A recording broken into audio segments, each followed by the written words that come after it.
Jeff, wonderful to see you today. Thanks very much for coming in. By way of introduction, this is Jeff Wynne, a partner at Sullivan & Worcester and a regular contributor to TFR. And I thought it'd be good to get your view on the appetite for receivables finance, given that all these banks are retreating somewhat. They don't like the cost of the doing trade finance so much now. They're having to hold more capital. What's this doing in terms of finding alternative, more balance sheet friendly sources of trade finance? There's quite a lot of possibilities, but they all start with receivables generated within trade. Right. It's the lifeblood of trade. Sellers create them by selling or providing services, and buyers have to pay. If you start with that, then you have to work out how you can finance it. And both parties need finance.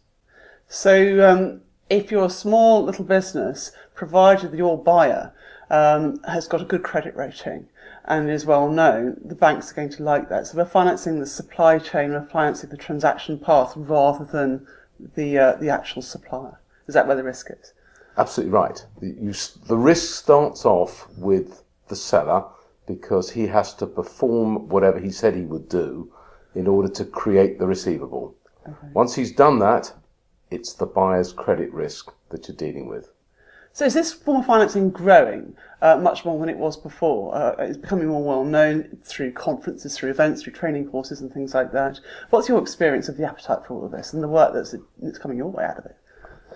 The appetite is growing because the focus has been on how to structure transactions using the benefit of the receivable in order to provide a transaction for a financer and some greater credit for the buyer and some increased liquidity for the seller. Okay. Everyone can win on a correctly structured deal. Excellent.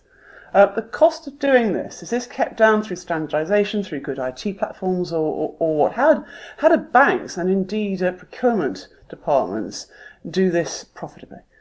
Good question.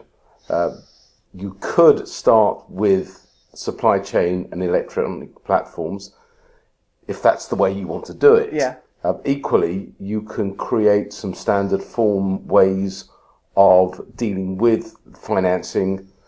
You can use forfaiting techniques, Right. factoring techniques, or you tailor-make your documents.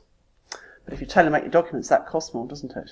So again, risk participation documents and those sorts of things, do they sort of help keep those costs down? There's not a one-size-fits-all, as you would expect. Indeed. Yes, you can standardise your starting point, but what you're selling, if you're a financer, is your skill at how to make the transaction work. Of course. Thanks very much, Jeff. It's been great to talk to you.